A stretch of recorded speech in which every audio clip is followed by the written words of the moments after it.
À peine rentré de sa mission de supervision de l'examen d'État, le secrétaire général à l'Éducation nationale et nouvelle citoyenneté, Juvenal Sanga, a effectué une visite de travail à l'hôtel Sheraton de Kinshasa, où se tient depuis une semaine un atelier résidentiel réunissant les experts du ministère. Cette descente visait à faire le point sur l'état d'avancement de travaux consacrés à l'élaboration des outils pédagogiques de clubs de veille citoyenne appelés à être déployés dans les établissements scolaires. Sur place, le secrétaire général a échangé avec les participants avant de saluer la qualité de réflexion engagée et leur mobilisation autour de cette réforme éducative. Ces outils pédagogiques ont pour ambition d'accompagner les écoles dans la promotion du civisme, du patriotisme, de la responsabilité citoyenne et du respect du bien commun auprès des apprenants.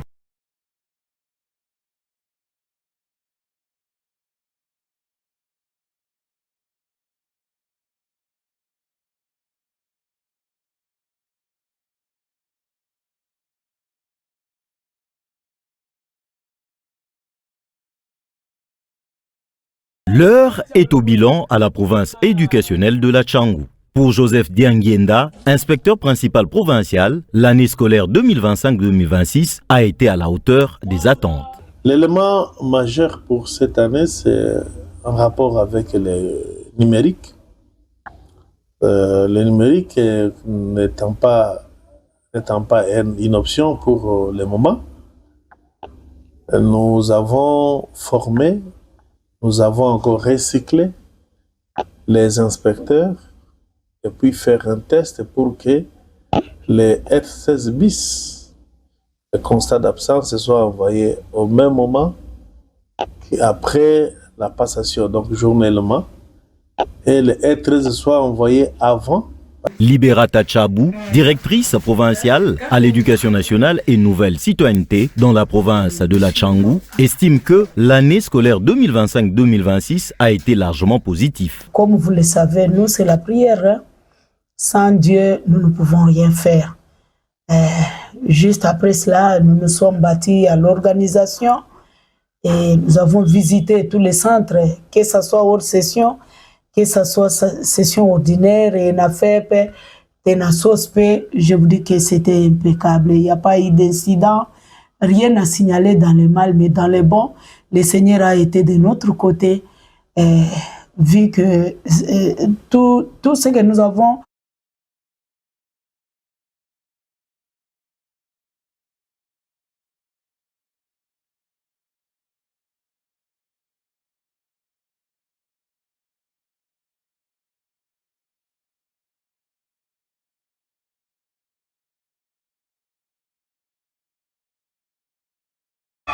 Après les étapes de Njili quartier 5 et de Massina Saint-Kibuka, la campagne tirer la sonnette pour l'inclusion scolaire des enfants handicapés s'est poursuivie vendredi dernier à l'épée Kingabwa 1 dans la commune des Limété. Cette initiative est portée par Village Bondeko et les réseaux Agir ensemble en faveur de l'inclusion scolaire des enfants handicapés. Placé sous le thème Garantir l'inclusion scolaire des enfants handicapés, un engagement pour l'avenir de la RDC, la campagne sensibilise les élèves, les enseignants, les parents et les autorités à l'importance d'une école ouverte à tous. Les organisateurs rappellent que chaque enfant, avec ou sans handicap, a droit à une éducation de qualité dans un environnement adapté et sans discrimination. Enfin, quand on dit tirer la sonnette d'alarme, c'est pour la sensibilisation, pour la mobilisation des énergies des parents à qui je dit comme on le fait, chapeau bas, parce qu'ils ont compris que l'enfant handicapé ne doit pas être mis de côté. La campagne se poursuivra dans d'autres établissements scolaires afin de renforcer le plaidoyer en faveur de l'inclusion scolaire. Les initiateurs espèrent ainsi contribuer à une société plus équitable où les différences sont valorisées et où chaque enfant bénéficie des mêmes chances de réussir.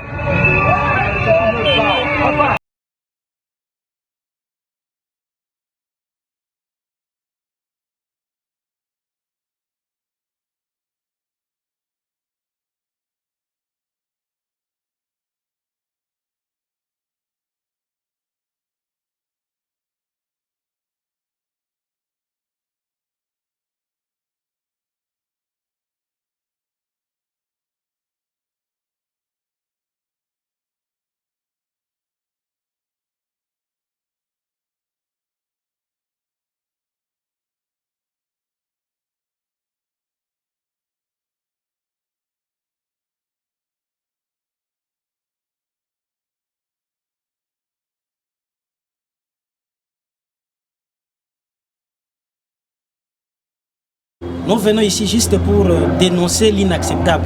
Pour l'éducation de l'enfant congolais, nous voulons mourir. Pourquoi? Parce que nous sommes les écoles de l'État, les écoles publiques. Ces écoles, nous avons commencé, nous fonctionnons dans un arrêté portant création et fonctionnement des écoles publiques non conventionnées. Et comment dirais-je encore, le salaire, si quelqu'un est payé les 3 premiers mois, c'est lui qui va récupérer tous les salaires. Mais aujourd'hui là, nous voyons encore les démarches sont amorcées de l'autre côté pour que ces écoles puissent être retournées entre les mains de ces messieurs-là. Chose que nous n'accepterons nullement. Nous accepterons mourir à cause de ça.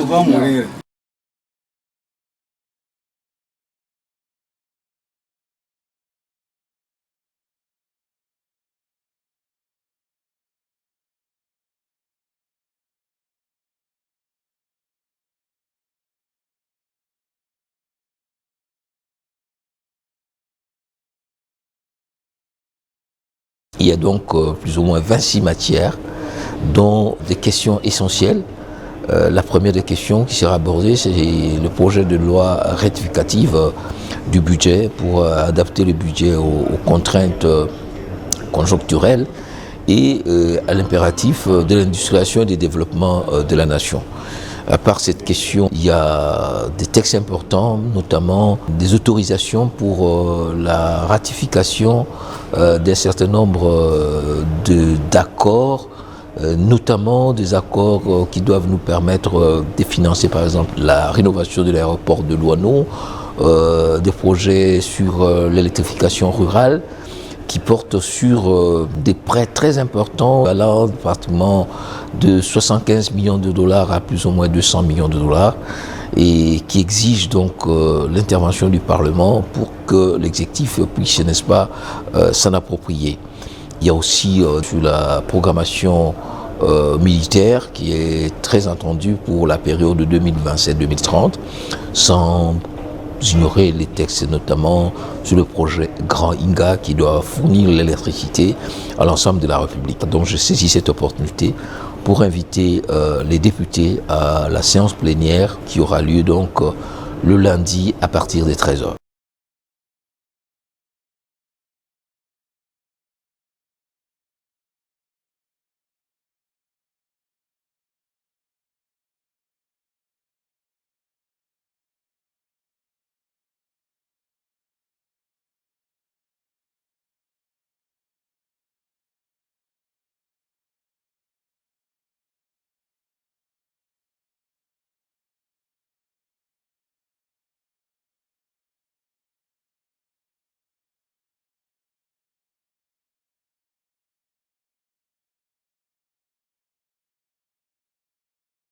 Irlandophone annonce l'indépendance de l'ancienne colonie. Vers l'avenir, proche du Parti social-chrétien parle de 82 présences belges au Congo, dont ses pages spéciales sous les titres phares « Le Congo est indépendant aujourd'hui ». La signature du traité belgo-congolais est mise en exergue. La confiance et l'espoir sur l'ère nouvelle qui commence pour le Congo indépendant sont symbolisés par la photo d'une jeune femme qui est entourée par ses enfants.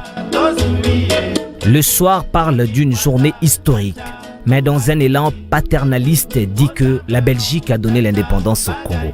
Les quotidiens bruxellois placent le discours du roi à la première page.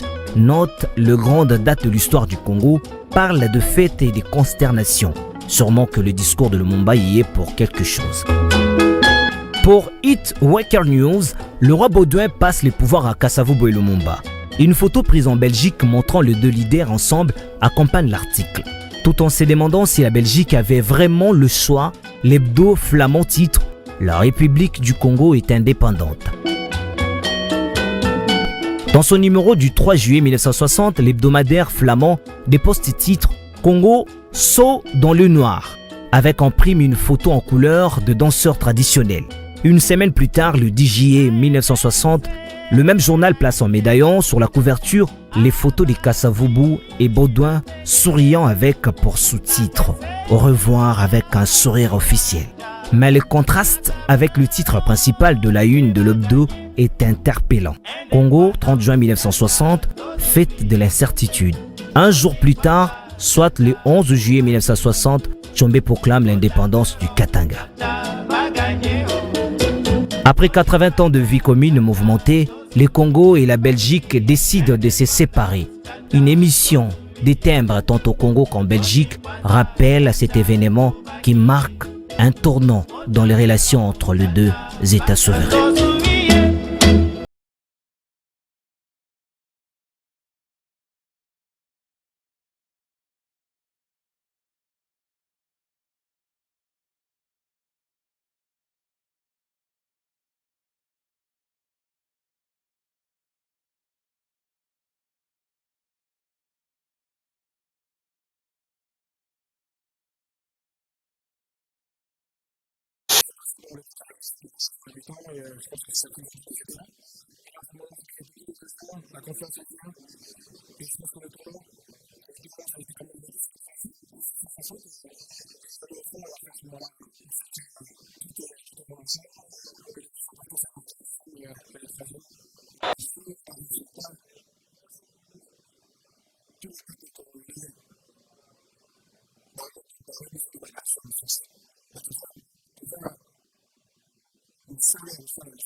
Le sélectionneur Sébastien Desabre lui a salué la maturité de son groupe.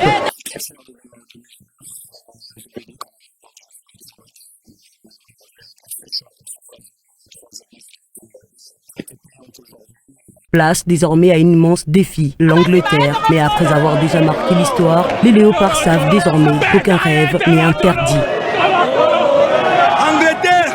Angleterre, rendez-vous mercredi. Check this out, bro.